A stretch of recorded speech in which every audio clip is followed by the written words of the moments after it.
Salut à tous, j'espère que vous allez bien, c'est Romain et on se retrouve aujourd'hui pour revenir tranquille pêle-mêle sur l'actualité du PSG, parler des prestations des uns et des autres hier soir contre Le Mans et se projeter sur le match vendredi soir au Parc des Princes contre Monaco parce que demain je ne pourrai pas faire de vidéo. Donc on va parler un peu de tout ça aujourd'hui, revenir sur certains faits d'actualité aussi, mais commençons par le match hier, préciser un petit peu le débrief qu'on a fait à chaud. D'ailleurs, je m'excuse parce que je l'ai posté très tardivement. En ce moment, j'ai des problèmes d'importation. Le traitement, quand il est à 99%, se bloque pendant une grosse demi-heure et il lui faut ce temps pour que enfin on fasse le dernier pourcent. Donc, je comprends pas trop ce qui se passe. J'ai supprimé YouTube, j'ai éteint mon téléphone, j'ai tout redémarré.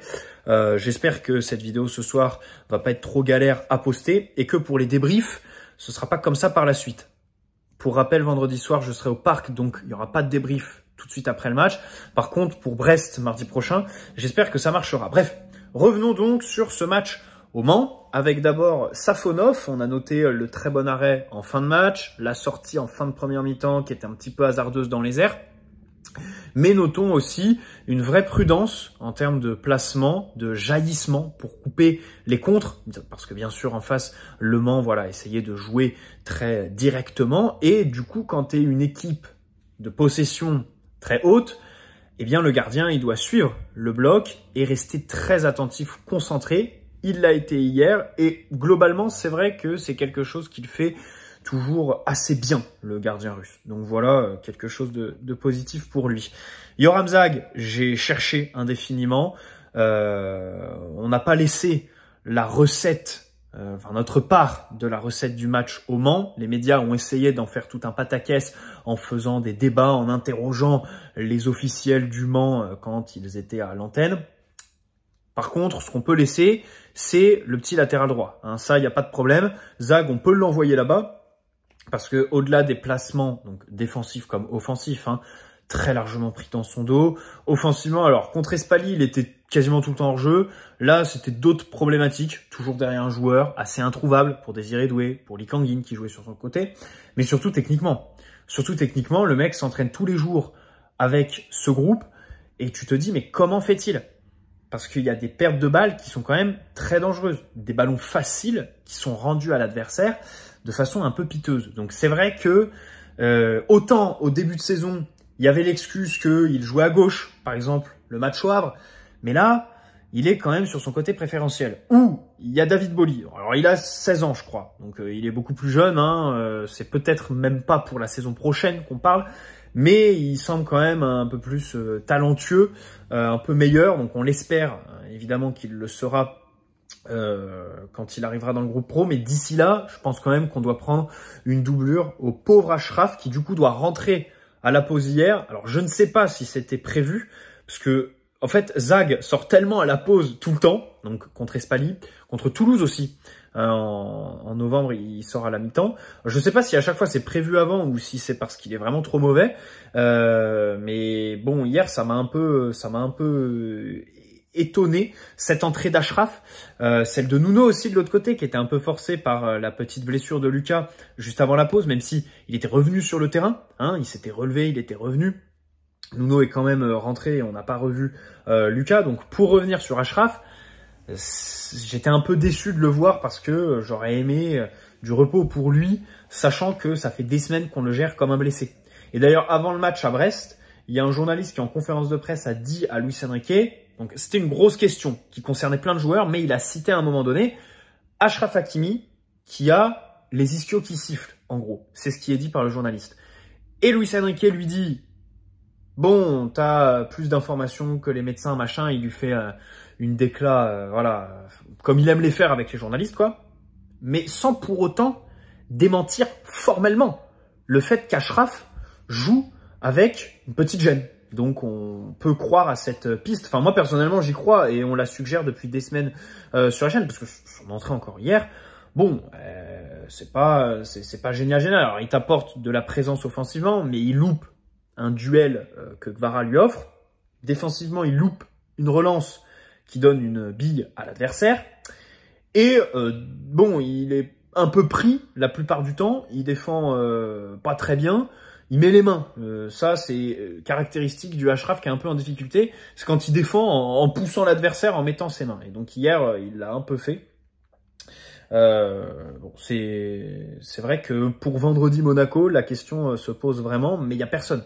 Il y a personne et c'est enfin, je pense que c'est le poste où on a le plus de regrets sur le mercato, le mercato d'hiver, quoi, de ne pas avoir pris de remplaçant. Même si dans une précédente vidéo, on a expliqué pourquoi c'est compliqué d'être remplaçant à ce poste et dans ce rôle au PSG, voire quasiment impossible.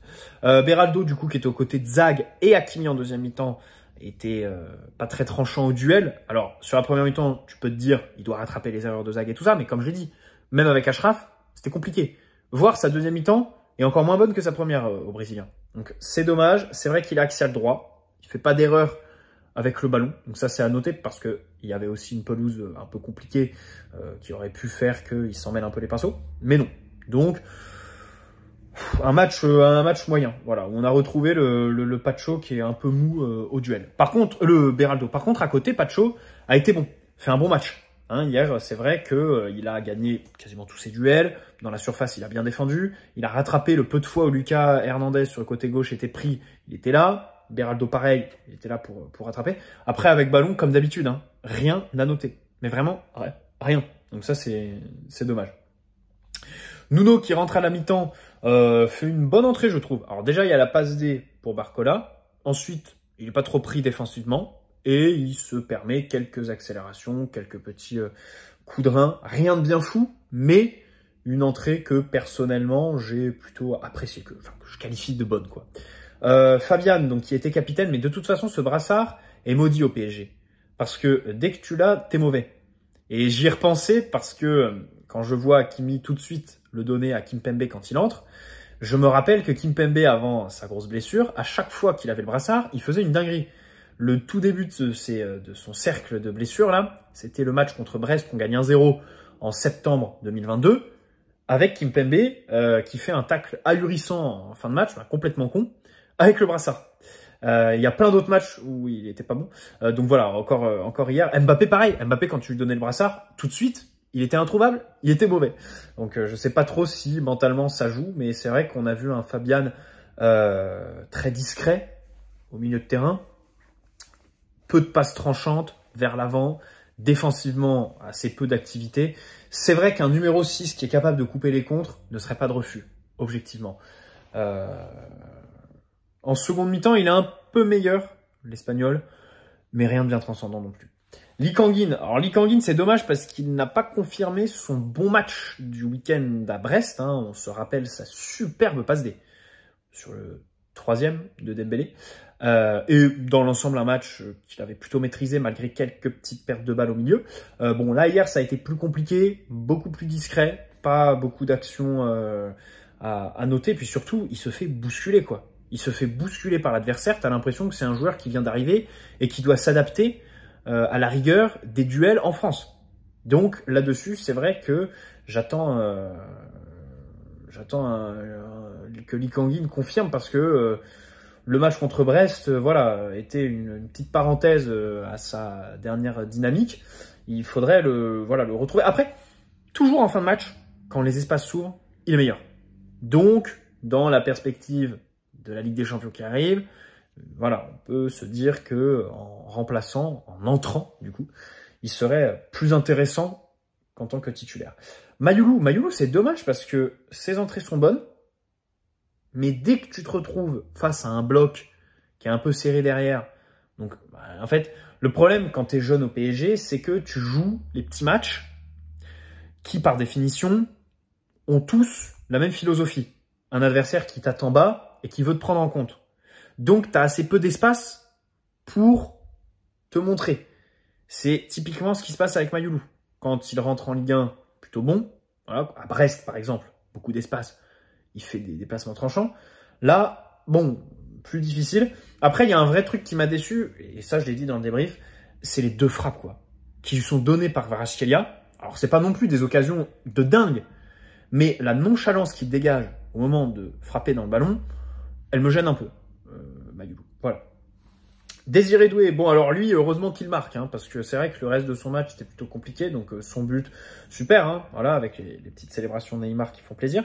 Neymar qui fête ses 33 ans aujourd'hui, je crois, hein, de retour à Santos, on le rappelle, hein, dans ce deal avec Al Hilal qui s'en sépare donc après 7 matchs, je crois, 650 000 € la minute, et qui surtout, voilà, vont vouloir une star l'été prochain. Voilà. Donc, on va voir comment l'Arabie va gérer cet été. Il y a l'histoire de Vinicius aussi, le milliard. Le milliard absolument fou sur 5 ans qui lui est proposé. Donc voilà. Et encore une fois, hein, parce que c'est vrai que j'avais ce débat avec des potes cet après-midi. Quand tu es footballeur, est-ce que 1 milliard comme ça sur 5 ans, est-ce que tu prends? Et c'est vrai que en fait, l'Arabie, au-delà des sommes, tu as tous les avantages en nature. Le fait qu'ils te fournissent les voitures, les maisons, peut-être des jets privés, je sais pas quoi. Enfin, John Duran, ils lui font faire 1000 km d'avion par jour, parce que comme ils sont pas mariés avec sa femme, ils peuvent pas vivre ensemble en Arabie Saoudite, donc ils vont vivre au Bahreïn, je crois. Et lui, il va faire les allers-retours à Riyad tous les jours en avion. C'est un truc de fou. Mais voilà, et puis surtout, le fait qu'il n'y ait pas d'impôt. Parce qu'en fait, un contrat à 1 milliard en Europe, pour un club, ça reviendra à quasiment 2 milliards, quoi. Angleterre, France, Espagne, enfin voilà. Grosso modo, les taux d'imposition varient, mais on est vraiment aux alentours, ouais, de 35, 40, voire 45% sur ce genre de contrat de fou malade. Donc c'est vrai que, waouh, ça donne vraiment le tournis. Bref. Donc, Al Hilal qui, cet été, du coup, va peut-être se positionner sur des pistes qu'on a, par exemple Mohamed Salah, pour faire un gros coup en remplacement de Neymar. Donc revenons à Désiré Doué, hein, bien sûr. Donc au-delà de son but, c'est vrai que son match a été plutôt moyen. Voilà, il s'en mêle un peu les pinceaux. Il est pris au début du match et il ne réussit jamais à inverser la tendance. Barcola fait une bonne entrée. Donc il y a le but, hein, qui est très beau, avec le coup de rein, la vitesse retrouvée, la finition très clinique. Mais il peut faire mieux. Il y a 2 actions de contre où, s'il est un peu plus juste, ça peut potentiellement aller au bout. Donc c'est vrai que Barcola est vraiment. Donc ça fait plaisir. Ramos, j'ai l'impression de dire toujours la même chose avec lui. Voilà, très difficile de le trouver, très discret. Certes, il fait sa passe décisive pour Doué, mais on ne sait pas si elle est vraiment intentionnelle. Et comme d'habitude, hein, mauvais titulaire, bon remplaçant. Kvaratskhelia, je me pose quand même la question de la condition physique, hein, parce qu'on a un joueur qui a besoin de retrouver le coup de rein, ça se voit. Mais je me dis quand même que là, le fait qu'il n'ait pas joué pendant 1 mois, ça lui a quand même bien coupé les jambes. Hein. Et je sais pas trop ce qu'il a fait pendant ce mois. Je sais pas trop s'il s'entraînait avec le groupe, à l'écart, s'il mettait beaucoup d'intensité, parce que c'est vrai que là, bon... visiblement, il va lui falloir du temps. Et la titularisation la semaine prochaine contre Brest, je pense qu'on peut oublier. Au-delà de sa condition physique, il y a un trio devant lui qu'il va falloir déboulonner. Et il va lui falloir aussi du temps et beaucoup de bonnes prestations pour ça. Bon, passons au match contre Monaco vendredi, au Parc des Princes. Donc Monaco, hein, équipe de bourrins que je n'aime pas. Voilà, c'est vrai que je suis assez déçu. J'attendais les matchs contre eux parce que on les affrontait que à la mi-décembre. Au final, on a été servi, hein, parce qu'on a eu coup sur coup la Ligue 1 et le Trophée des Champions. Et là, on les réaffronte, donc au Parc.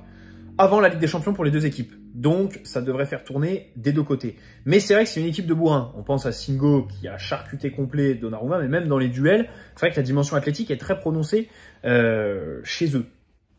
Donc là-dessus, on n'espère pas de blessure, même s'il y a un gros turnover qui est attendu. Ils sont 3e au classement. Mais si Lille et Nice gagnent, Lille passe devant au nombre de points, tout simplement, et Nice devant au nombre, enfin la différence de but, quoi, si Monaco perd. Parce que Nice a une meilleure différence de but, et du coup, s'il gagne et que Monaco perd, bah, automatiquement, cet écart ferait que se creuser. Donc, ils peuvent passer de 3e à 5e. Le week-end peut être assez fatal pour eux. Donc peut-être qu'ils joueront au Parc, voilà, avec cette envie d'aller chercher la victoire ou alors le point du nul, tu vois, qui les arrangerait un peu. Bon bref, Passons à la compo.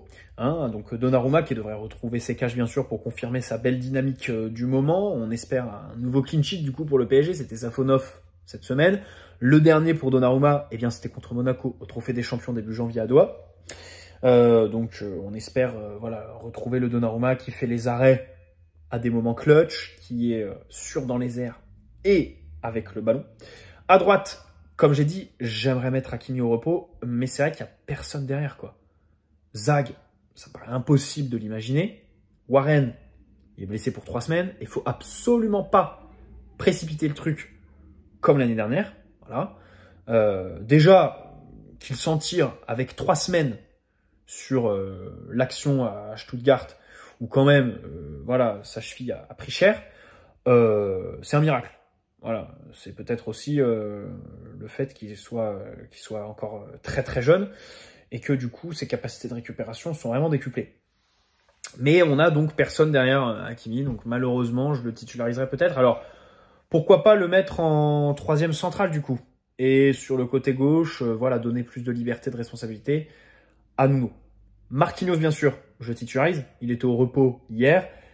J'aimerais qu'il confirme son match contre Brest, qui m'a vraiment enchanté, parce qu'avec ballon, ça faisait très longtemps qu'on n'avait pas vu Marquinhos autant impliqué. Les ballons longs, enfin l'occasion de Barcola, sur le but de Dembélé, pareil, le but de Dembélé, c'est lui, le deuxième, qui lance en profondeur. Il y a des renversements, donc vraiment, cette personnalité-là avec ballon, j'adore en fait. Et j'espère que demain, on va la voir. Bon, alors à ses côtés, Lucas Hernandez a dit que c'est pas trop grave, hein, ça a sorti hier, il passe en zone mixte, il dit non, ça va, c'est juste le tendon, je crois. Le talon.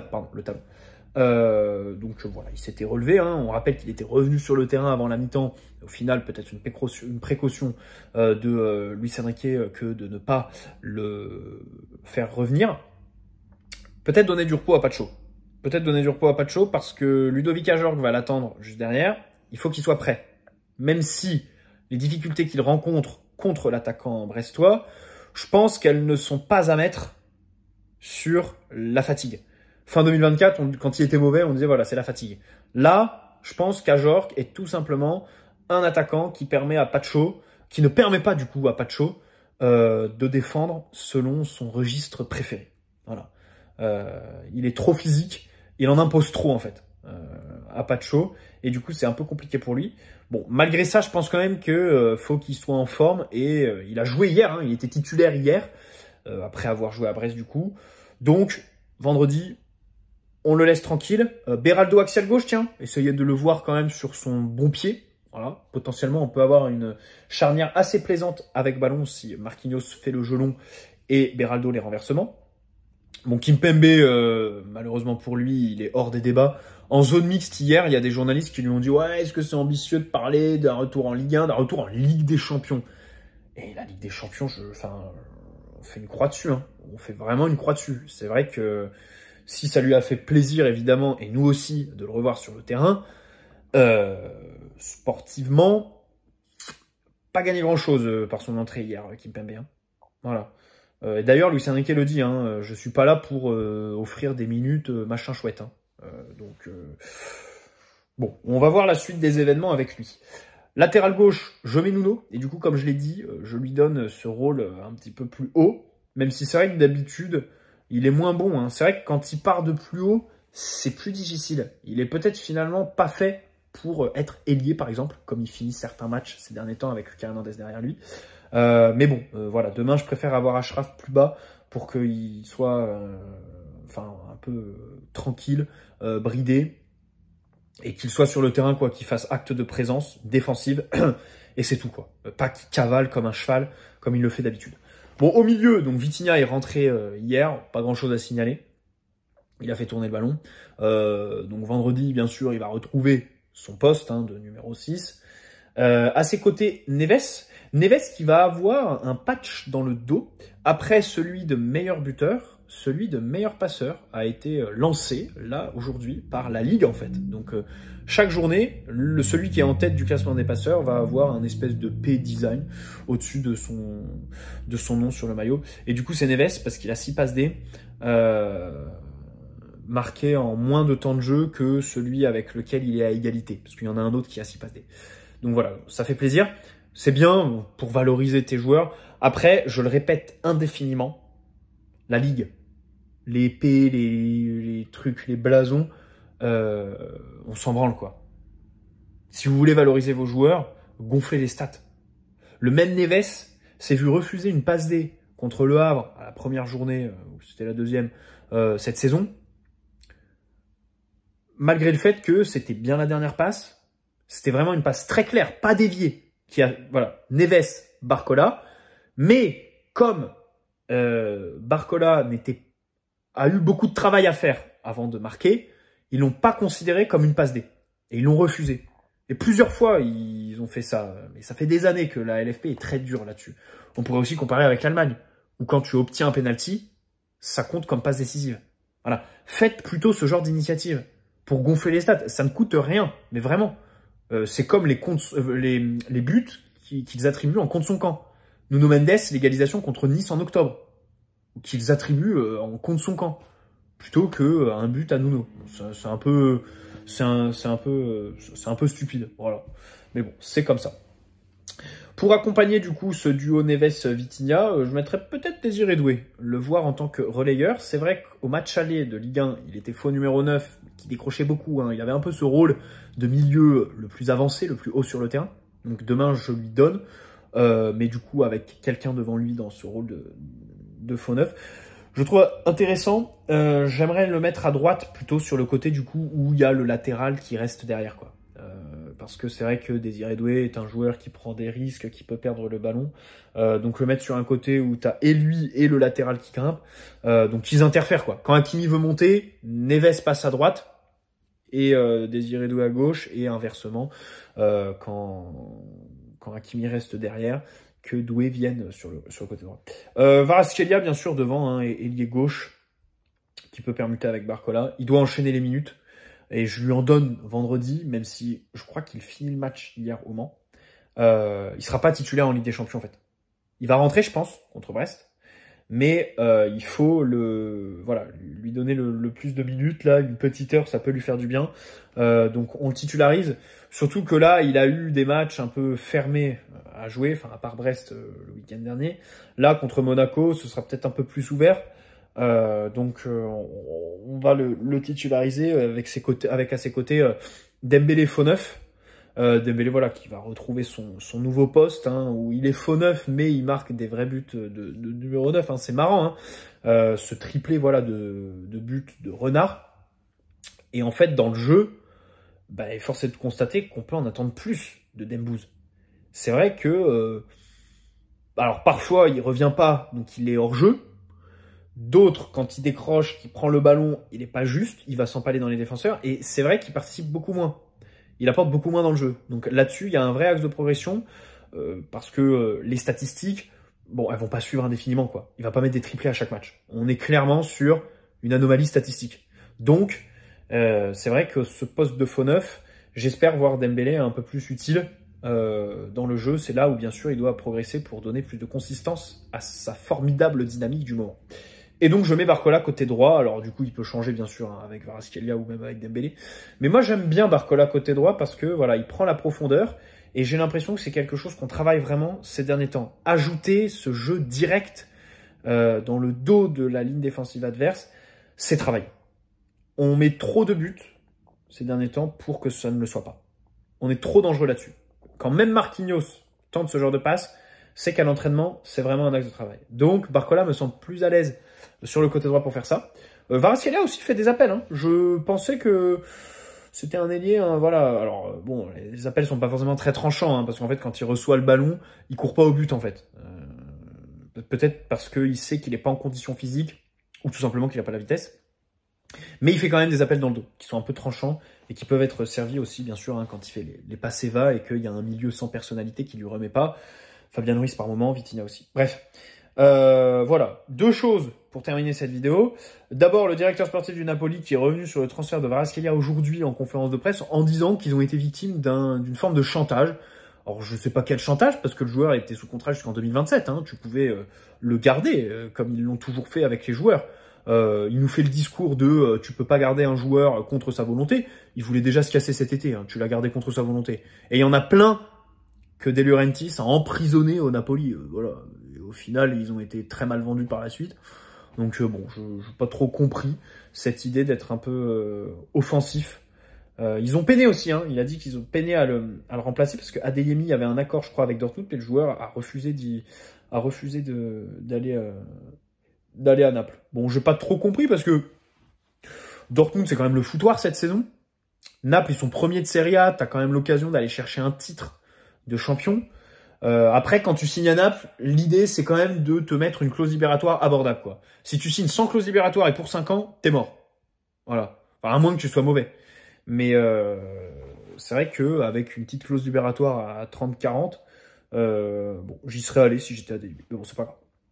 Et des nouvelles de Moscardo aussi, qui joue avec le Brésil, la Copa América U20. Voilà, alors vous me direz comment il a pu être sélectionné avec les U20 du Brésil, qui sont censés avoir quand même un sacré réservoir de jeunes, alors que lui a même pas 200 minutes sur l'année civile 2024.